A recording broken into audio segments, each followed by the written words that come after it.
Good morning, my fellow patriots. Lord Stompy here in Adelaide, South Australia. Welcome to the show. Okay, today's show I'm going to take a completely different angle from most of my other videos. I'm going to take a trip down memory lane and tell you about an amazing friend of mine, a guy named John McGovern. And this is going to be the story of how John McGovern ended up being part of a project at Los Alamos Laboratories. And Los Alamos Laboratories, they're the major weapons testing institute in New Mexico. And John McGovern was selected for a program at Los Alamos to be part of a team building a giant new age global hyperdimensional brain on their supercomputer. Not exaggerating here at all.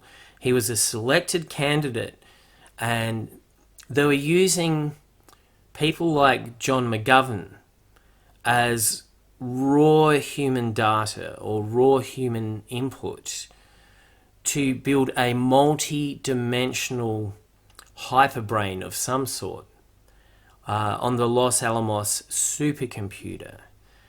And this is, of course, a very standard conspiracy theory as such. It's not even a conspiracy theory, it's a conspiracy fact.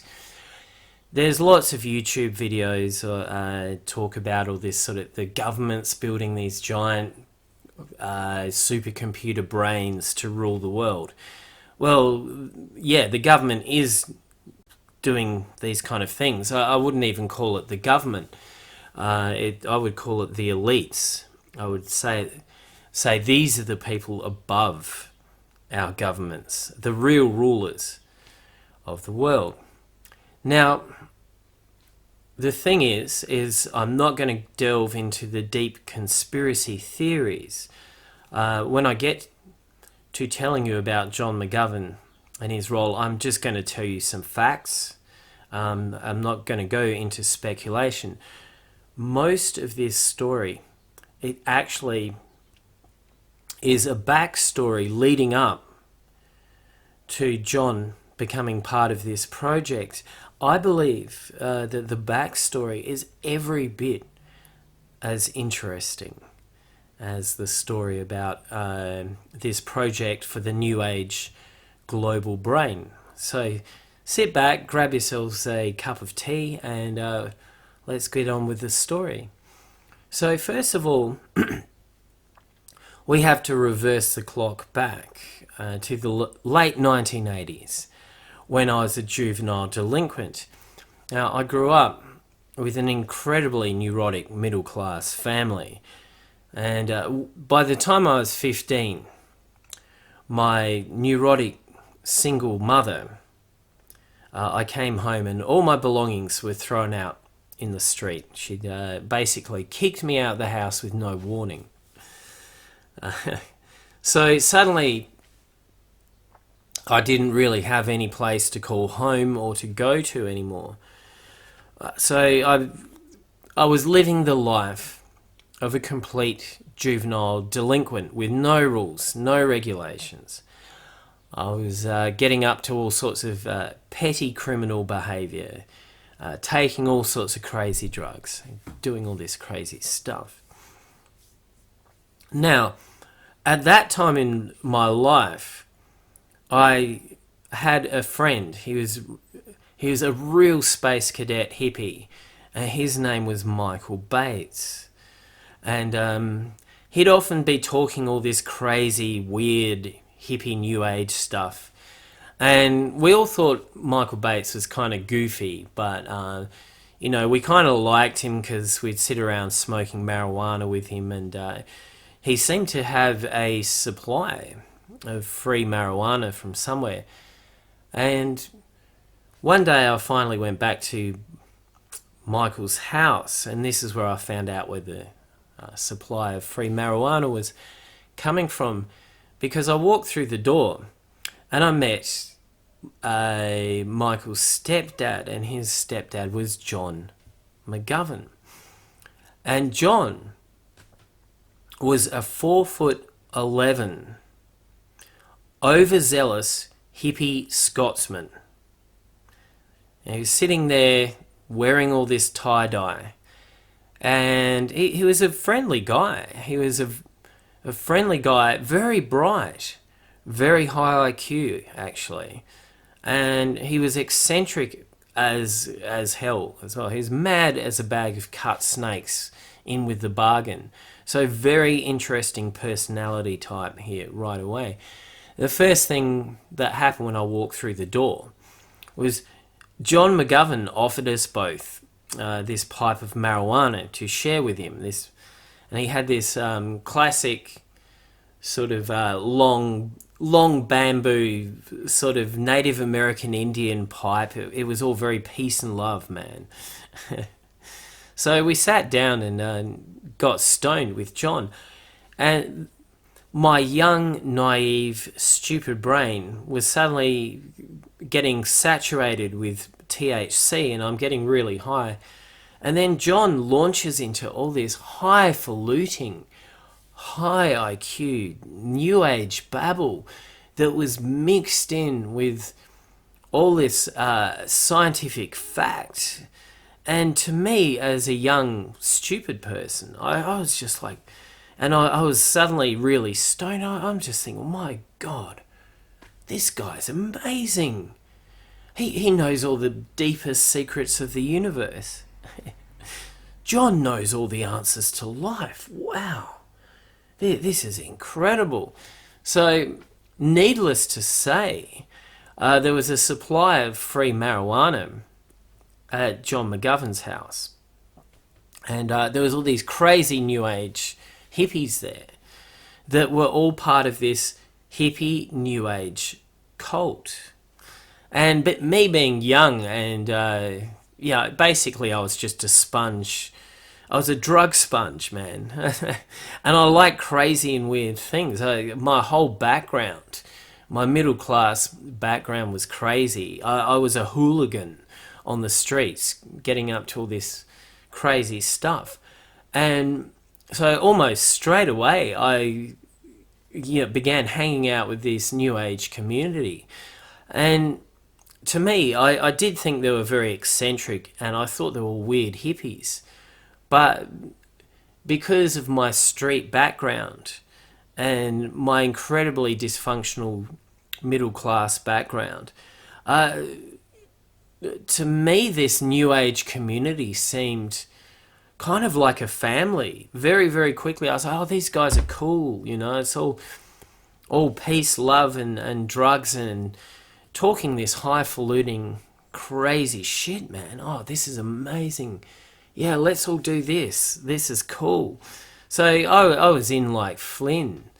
And looking back, the personality I had, essentially, I had a reasonable IQ, but I was just really lost and dysfunctional. I was a classic candidate for joining these new age cults. I was a classic kind of person that would automatically fall into this situation.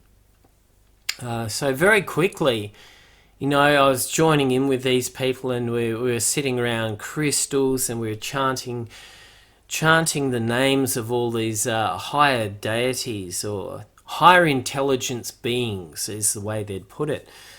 And it was all so exciting at the time.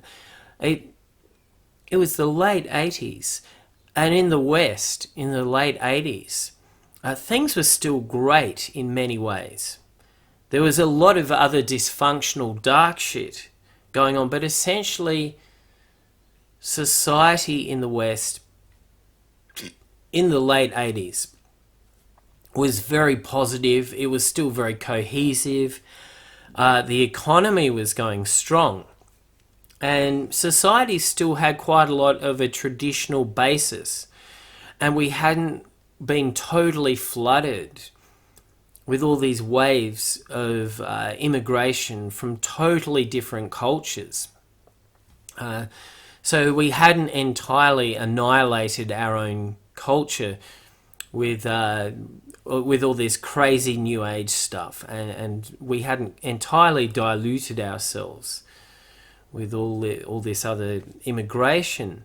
It was the kind of society back then when you knew your neighbours, and people weren't all destroyed by social media and the internet. So human interactions were very organic and natural. And if you look at any footage of the way people generally behaved in the 1980s, if you review that kind of footage, people were just really confident and carefree and organic. It was the last of the golden era for the West. And so I was really, I was really riding that wave of that last buoyancy and confidence and optimism. And all these boomers who were the children of the consciousness revolution, there was a massive amount of that stuff around back in the 80s. There's so many people who were all influenced to the core by all these crazy new age ideas. And there was whole magazines that you could get in newsagents. One of the main magazines was called Nexus. But it was actually, back then it was a really big deal. We all thought we were bravely forging through all these new social and spiritual frontiers. And, we were destroying the old systems that were oppressing us. John McGovern, he had 2 wives. And he was up for all sorts of crazy stuff. The old institutions of marriage, etc., were oppressive, and all that sort of stuff. All that nonsense. So that's what I was heavily into as a teenager and a young man. We did all sorts of interesting things. Sometimes we'd take holidays, and we'd go visit sacred spots. One time we went out to the desert. We went far into the desert, about 600 kilometers. And we went to this sacred site and did all this meditation and chanting of the sacred names.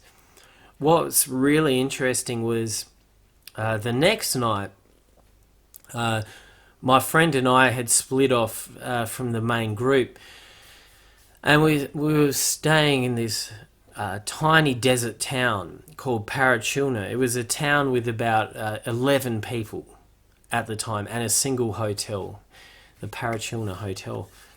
And the house we were in, it was so primitive, there was an outside toilet. So I went to this outside toilet, and as I came out, I looked up, and there was 3 unusual lights in the sky.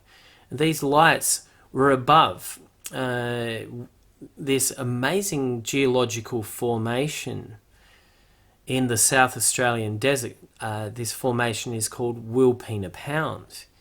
And the indigenous Aboriginal people of the area, the Adnai Matma people, they believe Wilpena Pound is the sacred centre of creation for their people. So there was these 3 unusual lights just hovering above Wilpena Pound.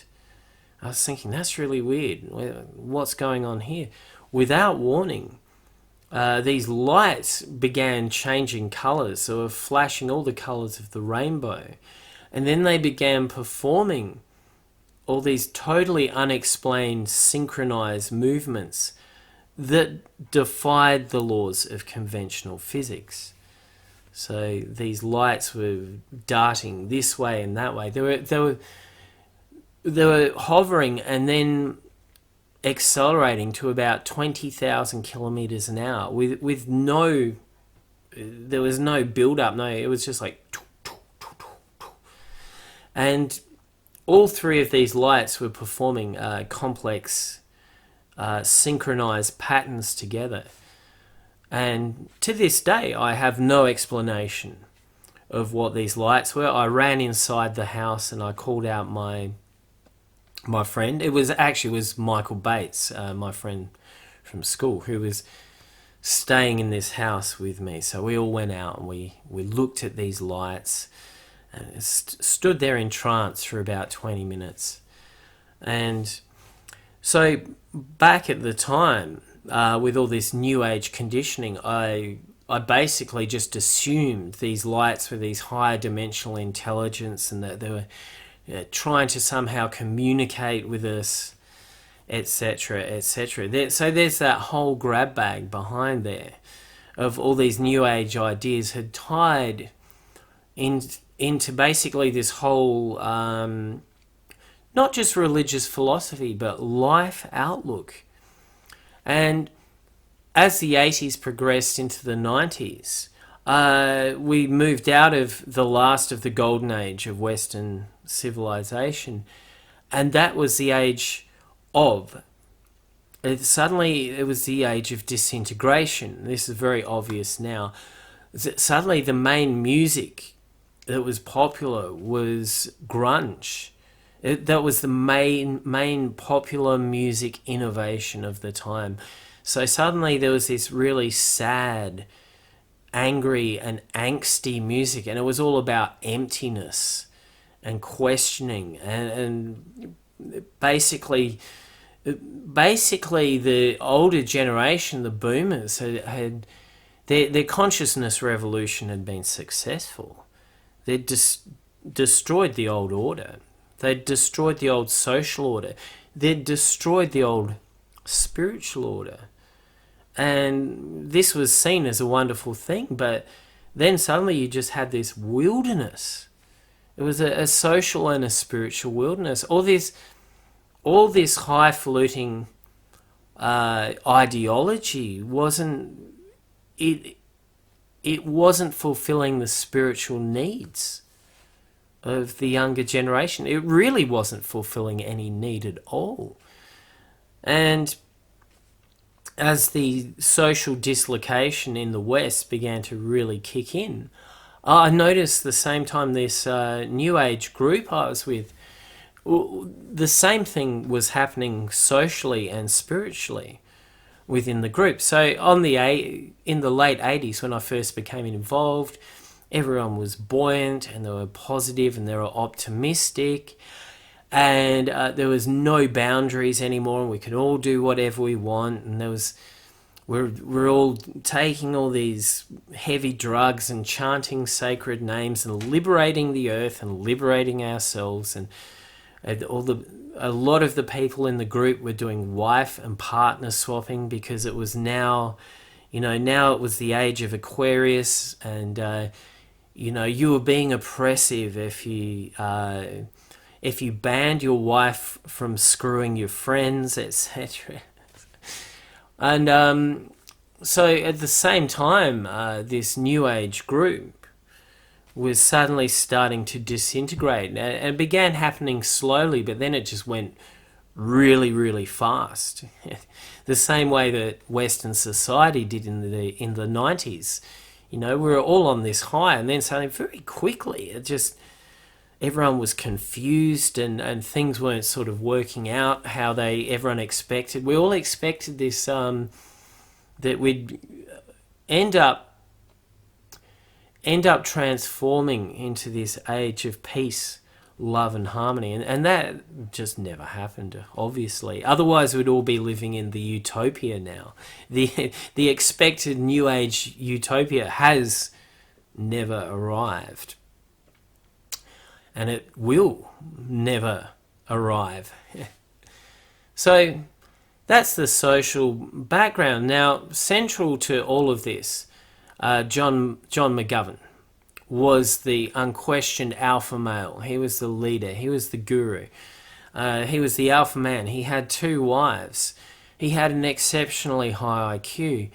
He had an exceptional exceptional memory for retaining scientific knowledge and facts and combining it all with this New Age gobbledygook, you see. And basically, John's Bible and the Bible of the whole New Age scene at the time, that was a very powerful and influential scene, was a key book. And this book was called The Keys of Enoch. And it's by a Jewish guy called J.J. Hurtak. And J.J. Hurtak is a man who is very much like John McGovern. He's an incredibly high IQ man, and he's got a number of actually quite considerable university degrees. He's fluent in ancient languages such as Aramaic and ancient Hebrew. He's able to read source texts. He's got a few other degrees. So J.J. Hurtak is a very disciplined and high IQ person, and he wrote this book in 1972 called The Keys of Enoch. And to this day, The Keys of Enoch is seen as a cutting-edge book that really helped to shape the modern New Age scene. Now, I used to try to read The Keys of Enoch, and essentially it's a lot of very high IQ, high-level scientific facts mixed with all this crazy Gnostic mysticism and Kabbalism. It's very heavily a Kabbalah type book. So there we have it, J.J. Hurtak's Jewish, and he's basically a scientist as well, and he's written the key texts that very early on in the New Age movement history that very much helped to shape and define the higher levels of the New Age spiritual system. He was seen as the man that wrote pretty much the source text. And Hurtak has written many more books since, and he still, to this day, remains an incredibly influential figure on the New Age scene. In fact, Hurtak has a lot of influence at the UN itself. So this is how high up in the global system Hurtak is. He's able to influence millions of people on the ground with New Age mysticism, but he's also accepted very much in the higher ranks of the globalist system too. So Hurtak himself pulls a lot of weight. Now, as I was saying, in the 90s, the New Age group began to disintegrate. And my own innate gut-level street instincts began to tell me that something wasn't quite right about this whole New Age group and the whole scene. One thing I did notice was that over time, a disproportionately large number of people within that New Age group had literally gone insane to the point where they were institutionalized. So a number of those people just lost their lunch, man. They and I was there. I was watching these people just cracking up and going completely balmy. John McGovern's one of his wives ended up permanently insane. John himself at times was incredibly unstable. He'd oscillate between being incredibly functional and high IQ and then just be this complete babbling mess. There was various other people within the scene who I watched completely crack up. So this this new age group here in my hometown, it was the core, the most influential new age group in terms of popularity, and it ended up a large percentage of the people, after being part of that group for a long time, all went completely nuts. Okay, so this is a really is a social reflection within the New Age group that as they were cracking up within this New Age mystical system, society was cracking up around us as well. And so I left the group essentially, and I didn't have contact with them for quite a long time. In the interim, I was doing other things, obviously. In the interim, one of my friends gave me an incredibly helpful book that really helped me make sense of the entire New Age movement. And this book was by Clive Prince and Clive Prince and somebody picked it. Anyway, the book was called The Stargate Conspiracy. Okay, and this was a very, very well-researched book. All the sources were annotated. And the Stargate Conspiracy, it basically showed that the New Age religious movement that we see today, the New Age religious movement that is, it's always been promoted as the new religion, the escape from the oppression of the old religions. The New Age movement was, in many ways, has for 100 years, it's always had a very, very large amount of influence from the secret services in USA and Britain, especially, as the New Age movement was essentially even the Nazis. So there's been this 100 years of connection with government secret societies and secret societies with a lot of influence, such as the Masons.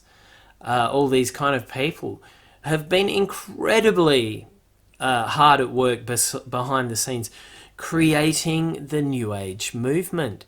So superficially, the New Age religion is promoted as this liberation theology, and it's promoted as just something that's organic, that's just fallen down from the cosmos during the age of Aquarius, and it's just been this organic spiritual happening, as like in Woodstock and all these other things were just this part of this whole organic happening. But the reality is that for 100 years behind the scene, there's been all these very powerful and dark forces influential in creating the New Age movement. So when I read this book, The Stargate Conspiracy, I ended up realizing the absolute depths of the government and the elites'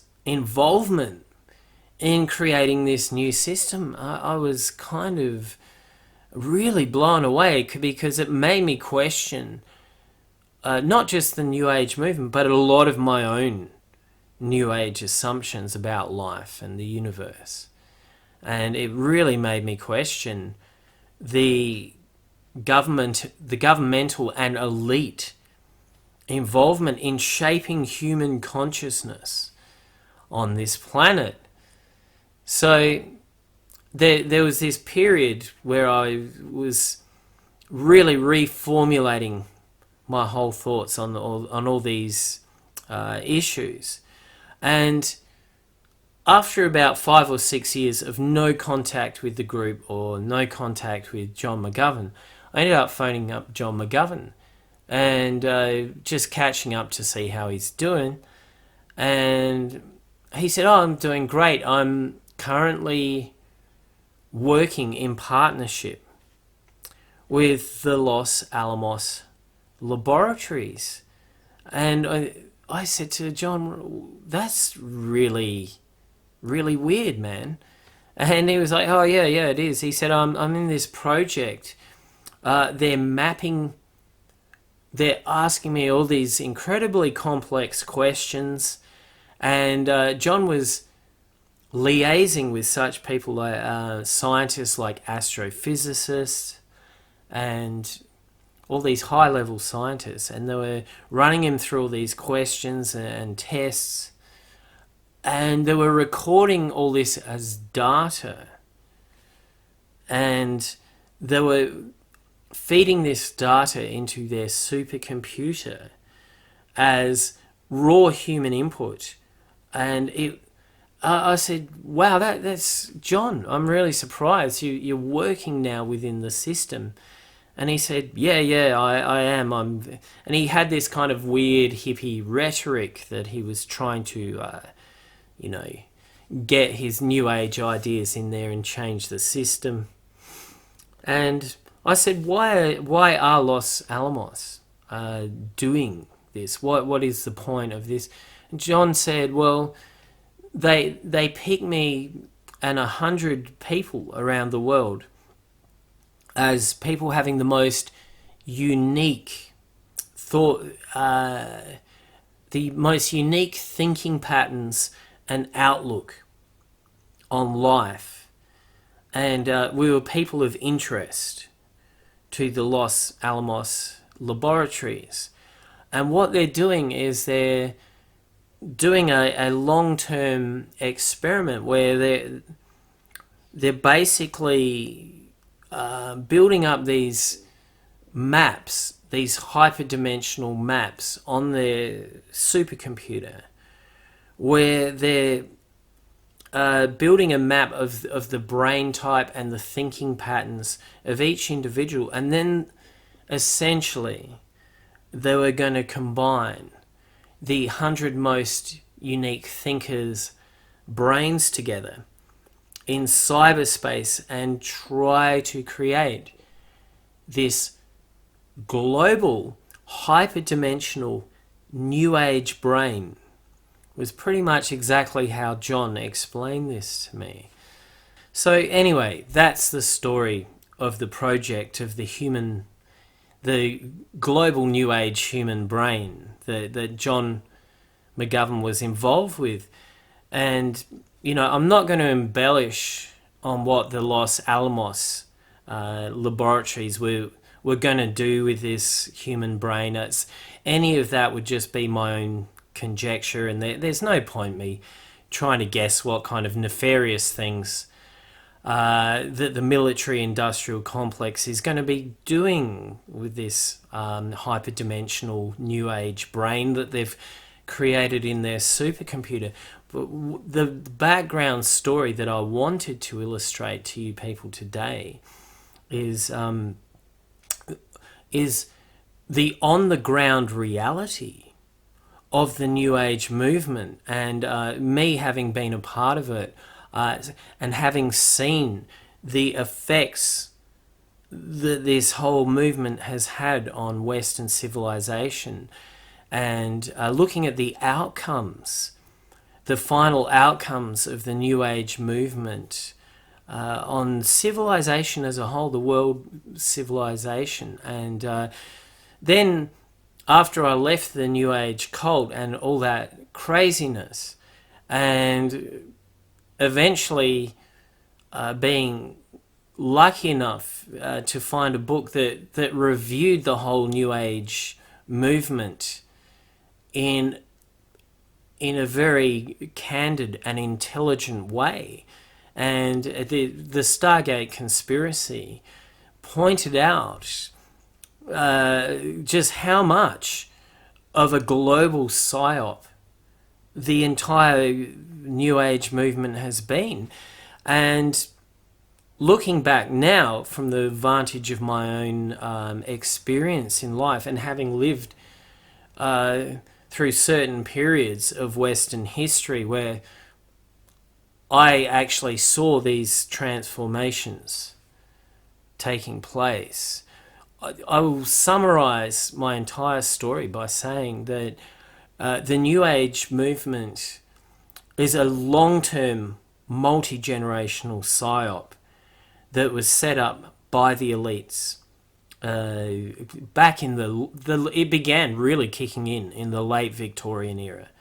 So the elites right back then were already beginning to dabble in this this kind of weird Gnosticism, neo-paganism.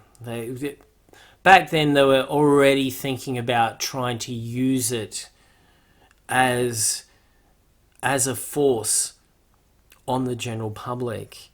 And since those early days, there's been this massive inculcation throughout the 20th century of these, and then this infusion of all these ideas in a very controlled way into the Western public consciousness. And it was done in such a cunning way, it made the general public think that they were actually organically discovering all these ideas on their own, and that somehow this global consciousness, this cosmic consciousness was this intelligence that was far greater than human was somehow infusing these ideas through the ether into people like John McGovern, these leaders of the movement. And somehow this was just organically growing within the community, and that the general community thought that this whole New Age paradigm was something that they were doing themselves to revolutionize the world. And this never has such an untrue thing been the case. This whole thing from beginning to end, in my estimation, has been a global psy-op of epic proportions. And the global psy-op is basically one of the main agendas was to destroy the traditional basis of the West. And they've done it. They've managed to actually do it. It's been a complete success.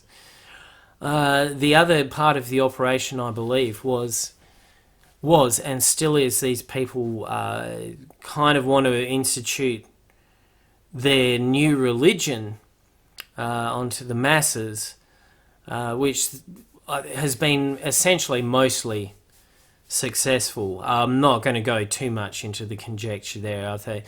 I don't know the exact elite plan, and the elites themselves, they're very pragmatic. They'll have a plan at one point in time, and if it doesn't entirely work out the way they want it to, they'll adjust it, because what the elites have, they have an end goal, and they're happy to use various plans, and they're happy to change their plan to achieve the final goal, the final solution. So I was there to see the New Age movement really flourish, and I was there to see the fallout and the transformations and the effects it had on Western society, and it had a massive impact on me. And then later in life I became a Christian, and I reviewed the impact that all these things had on Western civilization, and I was lucky enough to read a well-researched book that explained what all this stuff was. And looking back, this is what we've had, we've had this complete transformation for the worst. And I'm going to do a part 2 of this series maybe even a part 3. I'll see how this goes. I've been talking a long time now, so I'm doing my best to condense a lot of experience and a lot of knowledge into videos that make sense to the average person. And if you've stuck around to the end, thank you for listening. I'm a musician, and I have my own original music for sale online, so check the links below. You can listen to my music and you can purchase it and try to help me out. And God bless you all. Thank you once again for listening, and keep the faith. Deus Vult.